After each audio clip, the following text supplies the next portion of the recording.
अस्सलामुअलैकुम वरहमतुल्लाहि वबरकातुहू। मैं सऊद पावने फ्यूचर कंसेंसस फाउंडेशन की तरफ से ये वीडियो बना रहा हूँ।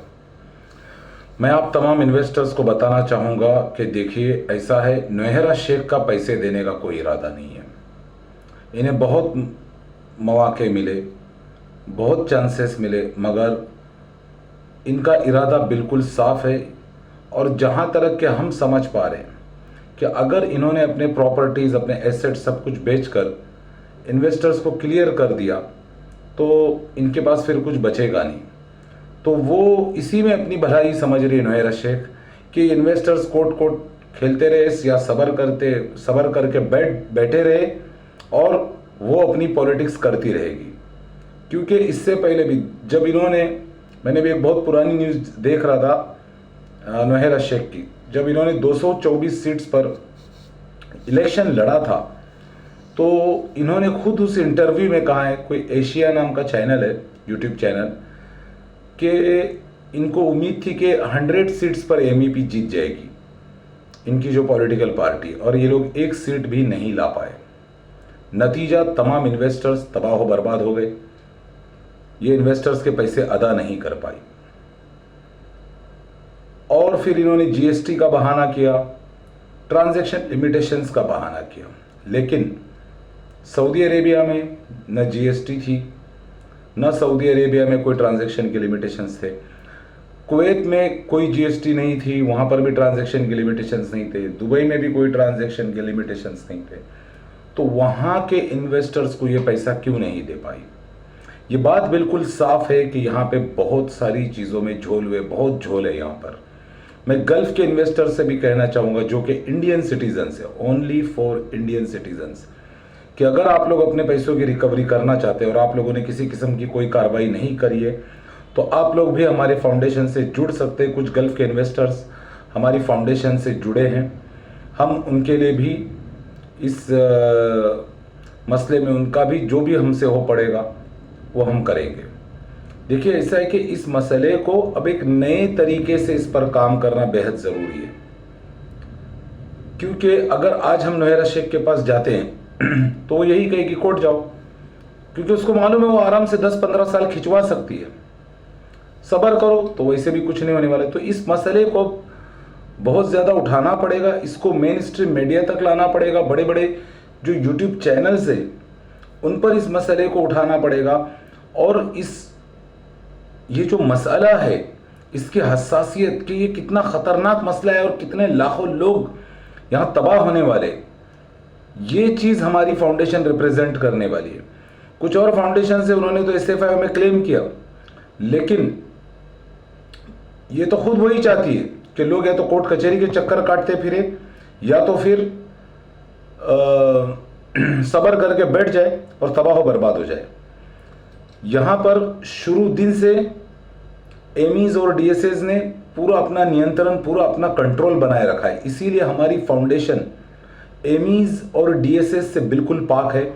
हम एमी और डीएसए को अपनी फाउंडेशन में नहीं रख रहे, और जो लोग हमारी फाउंडेशन से जुड़ रहे बाकायदा उनसे एक डिक्लेरेशन लेटर साइन करवा रहे हम कि अगर हमने उनके एमीज और डीएसएस पर कार्रवाई करी तो ऐसी सूरत में वो कोई ऑब्जेक्शन नहीं कर सकते। इसीलिए हम एक डिक्लेरेशन लेटर भी ले रहे हैं। हमारी फाउंडेशन का मकसद यही है कि तमाम एमीज और डीएसएस की प्रॉपर्टीज़ को अटैच कराया जाए, इनके पासपोर्ट्स को जब्त कराया जाए। और मैं ये भी बताना चाहूँगा, क्योंकि कुछ एमीज मुझे कांटेक्ट किए तो वो बता रहे कि भाई हमारी क्या गलती है, हम तो स्टाफ है। नहीं, आप लोग स्टाफ नहीं हो, आप लोग दलाल हो, आप लोग एजेंट्स हो, जिन्होंने लोगों से यहाँ पर इन्वेस्टमेंट करवाई। तो आप हीरा ग्रुप के साथ आप भी शरीक हो, इस फ्रॉड में आप लोग भी शरीक हो, और आप लोगों ने शुरू दिन से अपने जायदादों को, अपने पैसों को, अपने प्रॉपर्टीज़ को, अपने एसेट्स को बचाने के लिए इन्वेस्टर्स को गुमराह किया। और बाकायदा एमीज और डीएसएस ने तो एक एसोसिएशन बना डाली। ये जो पुणे की एसोसिएशन थी, ये दूसरा बहुत बड़ा स्कैम था। क्योंकि शुरुआत के दिनों में जब ये मसला हुआ था तो पुणे के जो इन्वेस्टर्स थे बहुत ज़्यादा एग्रेसिव थे और उन्होंने एमीज डीएसएस पर एफआईआर करने का मन बना लिया था, उनको मारना पीटना शुरू कर दिया था। तो तमाम एमीज और डीएसएस एक जगह जमा हुए और उन्होंने जो है ये फाउंडेशन बनाई, ये एक पुणे की जो एसोसिएशन है इन्होंने बनाई, और बहुत फॉर्म में लोग आए कि नहीं सबको एक प्लेटफॉर्म पे आना होगा, आपा के साथ साजिश की जा रही है, आपा के साथ बहुत गलत हो रहा है, आपा के साथ जुल्म हो रहा है, आपा बिचारी है, वगैरह वगैरह वगैरह कराया गया। आपा ने दीन के लिए इतना कुछ किया, आपा ने जो है गरीबों की इतनी मदद करी।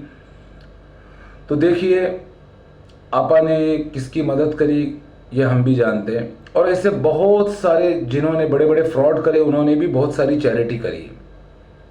यहाँ पर एक बहुत ख़तरनाक मसला है कि अगर इस मसले में सही तरीके से काम नहीं हुआ और अगर इस मसले को इसी तरह ढील देके छोड़ा गया तो न जाने कितने लोग तबाह बर्बाद हो जाएंगे। यहाँ 1,72,000 लोग तबाही की कगार पर है, इनके आगे खाई पीछे समंदर है। ये बहुत सीरियस मसला है। मैं इन्वेस्टर से कह रहा हूँ कि आप लोग अभी जाग जाओ, अपने माल को इस औरत के चुंगल से निकालो, क्योंकि इसका इरादा सिर्फ सियासत करना है और पॉलिटिक्स पर पैसा खर्चा करना है। इसकी जब ये जेल में थी तब इसकी बातें कुछ और थी, आज जब ये जेल से रिहा हो चुकी है तो इसकी बातें कुछ और है। सऊदी, दुबई और कुवैत में कोई ट्रांजैक्शन के लिमिटेशंस नहीं थे, तो वहां के इन्वेस्टर्स को पैसा ये क्यों नहीं दे पाई, इसका जवाब किसी के पास नहीं है। मैं तमाम इन्वेस्टर से कहता हूं कि आप लोग जल्द से जल्द हमारी फाउंडेशन से रजिस्टर हो जाइए और आपको एक मेंबरशिप नंबर मिलेगा जो FCF से शुरू होगा, और हम पूरी कोशिश करेंगे आप लोगों के पैसों की मुद्दल अमाउंट की 100% मुद्दल अमाउंट की रिकवरी कराने की। देखिए मैं यहाँ पर एक बात बोलता हूँ, कुछ लोग मुझ पर ये भी ब्लेम कर रहे हैं कि मैं जो है ब्लैकमेलिंग कर रहे हैं। मुझे कोई ब्लैकमेलिंग करने की ज़रूरत नहीं है। मेरा हीरा ग्रुप ऑफ कंपनीज में 5 लाख रुपए का इन्वेस्टमेंट था। मैं तकरीबन 60-70 हज़ार रुपये हीरा ग्रुप ऑफ कंपनीज से प्रॉफिट भी ले चुका हूँ। मेरा कोई 1 रुपया कटा नहीं। मेरा जो मुद्दल पैसा था, जो 5 लाख रुपए का मेरा इन्वेस्टमेंट था, वो मैं हीरा ग्रुप से निकाल चुका हूँ। आज मैं यहाँ लड़ रहा हूँ क्यों? क्योंकि मैंने एक वक्त में हीरा ग्रुप ऑफ कंपनीज को बहुत ज़्यादा सपोर्ट किया था और इस बात को फेवर किया था कि नोहेरा शेख मैडम को एक मौका मिलना चाहिए। लेकिन अब इतने साल गुजर गए और इनका इरादा बिल्कुल साफ नज़र आ रहा है कि ये सिर्फ वक्त बर्बाद करना चाहती है। She just wants two by time. ये टाइम बर्बाद करना इनका मकसद है, ताकि लोग धीरे धीरे अपने पैसे को भूल जाए और ये मसला एक ठंडे बक्से में चला जाए। लेकिन फ्यूचर कंसेंसस फाउंडेशन के लोग, चाहे मैं हूँ बहैसियत सदर प्रेसिडेंट सऊद पावने, इमरान शेख जो कि हमारे फाउंडेशन के जनरल सेक्रेटरी है, और बाकी जो जिम्मेदारान हैं, हम लोग पूरी तरीके से मुतहर्रिक है और हमारी मंशा, हमारा मकसद सिर्फ़ और सिर्फ उन लोगों के पैसों की 100% कैपिटल अमाउंट की मुद्दल की रिकवरी कराना है जिन्होंने हमारे फाउंडेशन में रजिस्टर किया है। और मैं कुछ लोग जो है थोड़ा कंफ्यूज भी हो रहे हैं, अलग अलग डॉक्यूमेंट्स भेज रहे हैं। एक बार आधार भेज रहे, आधार कार्ड भेज रहे, एक बार पैन कार्ड की कॉपी भेज रहे, फिर सर्टिफिकेट भेज रहे। भाई देखिए ऐसा मत करिए। तमाम डॉक्यूमेंट्स एक PDF फाइल में, तमाम आप लोगों के जितने भी डॉक्यूमेंट्स हैं एक PDF फाइल में भेजिए, और हमने एक स्टाफ हायर करिए, वो आप लोगों को आप लोगों को जो भी इंक्वायरी आप उससे कर सकते हैं। मैं जो नंबर है, मोबाइल नंबर, वो मैं आप लोगों को फिर से बता देता हूँ, जिससे आप लोगों को कॉल आएगा और जिस पर आप लोगों को कांटेक्ट किया जाएगा 7506092414। इस नंबर पर हमारी एक स्टाफ हमेशा एक्टिव है जो आप लोगों को तमाम चीज़ों के जवाब देगी, और आप लोग उनको फाइल इस नंबर पर आप लोग अपने डॉक्यूमेंट सेंड करिए। आप लोगों को उस इमीडिएटली मेंबरशिप नंबर जो है आप लोगों का इशू किया जाएगा। इस मेंबरशिप नंबर से आप लोग फ्यूचर कंसेंसस फाउंडेशन के सदस्य बन जाएंगे। अब इस मसले में, हीरा ग्रुप ऑफ कंपनीज के मसले में बहुत ज़्यादा मेहनत हमारे फाउंडेशन को करनी पड़ेगी। इस मसले को बहुत हायर लेवल पे उठाना पड़ेगा। इस लड़ाई को एक प्रॉपर तरीके से लड़ना पड़ेगा, इसे एक प्रॉपर तरीके से रिप्रेजेंट करना पड़ेगा, प्रॉपर तरीके से इसको पेश करना पड़ेगा कि किस तरीके से शुरू दिन से इन्वेस्टर्स को मिसगाइड किया गया, इन्वेस्टर्स को गुमराह किया गया, और किस तरीके से इन्वेस्टर्स आज तबाह बर्बाद हो गए, और अगर इनके पैसों की रिकवरी नहीं की गई तो इसका क्या अंजाम होगा। मैं तमाम उन लोगों से जो हमारी फाउंडेशन पे ट्रस्ट करते हैं उनसे कहूँगा कि फौरी आप लोग हमारी फाउंडेशन से जुड़ जाइए ताकि हम जल्द अज जल्द, क्योंकि हमारे पास अब मजीद बर्बाद करने के लिए वक्त नहीं है, इसीलिए हमने 26 तारीख की डेट रखी। 26 फरवरी के बाद, 26 फरवरी 2024 के बाद हम कोई भी नया मेंबर अपने फाउंडेशन में नहीं लेंगे। 26 तारीख के बाद हम किसी का भी रजिस्ट्रेशन एक्सेप्ट नहीं करने वाले हैं। और जो SFIO वाले हैं, क्लेमेंट्स है, उनके लिए हमारी फाउंडेशन में बातचीत चल रही है कि हम क्या रास्ता निकाल सकते हैं, क्योंकि हम सिर्फ मेंबर बनाएंगे और बाद में अगर उनका हम कुछ नहीं कर पाए तो वो उनके साथ गलत होगा, उनके साथ ज़्यादती होगी। तो इसीलिए जो क्लेमेंट्स है, जिन्होंने SFIO में क्लेम किया है, उनके लिए अगर कोई हम रास्ता निकाल सकते हैं, अगर उनके लिए हमारी फाउंडेशन कुछ कर सकती है, तो उसी सूरत में हम उनके लिए फिर मेंबरशिप एक्सेप्ट करेंगे उस वक्त में। लेकिन अभी फ़िलहाल हम उन लोगों को एक्सेप्ट नहीं कर रहे हैं, फ़िलहाल हम उनकी रजिस्ट्रेशन नहीं ले रहे। लेकिन जितने भी नॉन कंप्लेनेंट्स है, नॉन क्लेमेंट्स है, वो हमारी फाउंडेशन से 26 फरवरी तक जुड़ सकते हैं। तो इसीलिए मैं आप तमाम लोगों से रिक्वेस्ट करता हूँ कि जितना जल्द हो सके आप हमारी फाउंडेशन से जुड़िए, ताकि हम अपने माल की, अपने पैसों की हीरा ग्रुप ऑफ कंपनी से रिकवरी कर सके। अब मज़ीद बेवकूफ़ बनना जहालत होगी। आप लोग एक बात समझिए कि यहाँ इस बात में कोई शक नहीं रहा है कि हमारे पैसों का गलत इस्तेमाल हुआ है, हमारे पैसों का मिसयूज़ हो रहा है और नौहेरा शेख के पास से पैसे निकाले जा सकते हैं, क्योंकि वो अगर अपनी पॉलिटिक्स कर रही है, अपनी सियासत पर वो पैसा खर्चा करे, इसका मतलब कि उसके पास देने के लिए पैसे हैं। और हमने इस बात की तहकीक करी है, हज़ारों करोड़ की कंपनी के पास प्रॉपर्टीज़ है, इनके पास रिजर्व में गोल्ड है। तो इनको चाहिए कि सियासत पर ना खर्चा करते हुए, पॉलिटिकल पार्टी पर ना खर्चा करते हुए इन्वेस्टर को उनका पैसा दे दिया जाए। भाई 2018, 2019, 2020, 2021, 2022 और 2023 6 साल गुजर चुके। अब हम 2024 में कदम रखा है और ये लोग यही चाहते हैं कि, क्योंकि नौहेरा शेख की मंशा बिल्कुल साफ साफ नज़र आ रही है कि जैसे जैसे वक्त बर्बाद होता जाएगा, लोग धीरे धीरे जो उनके पैसों की जो चाहत है, तड़प है, लोग अपना पैसा भूल जाएंगे। लेकिन हमें ऐसा नहीं करना है, हमें अपने कैपिटल को यहाँ से रिकवर करना है, क्योंकि यहाँ लोग तबाह हो चुके हैं। कई लोग बेचारे इलाज ना कराने की वजह से मर गए, कई लोग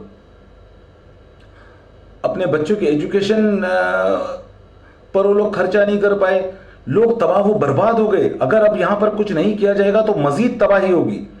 इसीलिए मैं तमाम इन्वेस्टर्स से बोलता हूँ, जो लोग हमारी फाउंडेशन से मुतमईन हैं, जितने जल्द हो सके आप लोग हमारी फाउंडेशन से रजिस्टर करिए। देखिए कुछ लोग हमारे बारे में रूमर्स फैला रहे, गलत बयानी कर रहे हैं कि ये फाउंडेशन भी स्कैम है, पैसा कमाने के लिए आई। तो मैं आप लोगों को यकीन दिलाता हूँ कि ये फाउंडेशन कोई पुणे एसोसिएशन की तरह खिचड़ी फाउंडेशन नहीं है। हमारी फाउंडेशन का मकसद ही इन्वेस्टर्स के पैसों की रिकवरी कराना है। इसीलिए हमारी फाउंडेशन एमीज, DSAs, दलाल, प्रोमोटर्स, जितने भी हीरा ग्रुप ऑफ कंपनीज के दलाल हैं, डायरेक्टर्स हैं, इन सब पर कार्रवाई करना चाहती है। और आप लोगों के पैसों की रिकवरी के लिए इस मसले को हम जहां तक हो सके इसको लेकर जाएंगे इंशाल्लाह। हर मुमकिन कोशिश की जाएगी, प्रोटेस्ट किए जाएंगे, रैलियां निकालनी पड़े तो जो भी होगा हम करेंगे इंशाल्लाह। लेकिन आप लोगों के पैसों की रिकवरी कराने में हम किसी किस्म की कोई कसर नहीं छोड़ेंगे। 26 फरवरी ये लास्ट दिन है रजिस्ट्रेशन का। मैं तमाम लोगों से फिर कहता हूं कि आप लोग जितना जल्द हो सके अपना रजिस्ट्रेशन कराइए हमारी फाउंडेशन से। हमने एक स्टाफ को एक्टिव रखा हुआ है ताकि वो तमाम रजिस्ट्रेशन प्रोसेस को देख रही है। और यहाँ से हीरा ग्रुप ऑफ कंपनीज से हमें अपने पैसे निकलवा कर ही रहना पड़ेगा, क्योंकि ये एक बहुत बड़ा हमारे साथ धोखा हो रहा है, हमारे साथ चीटिंग हो रही है। जो कुछ भी हो रहा है वो बहुत ही गलत हो रहा है।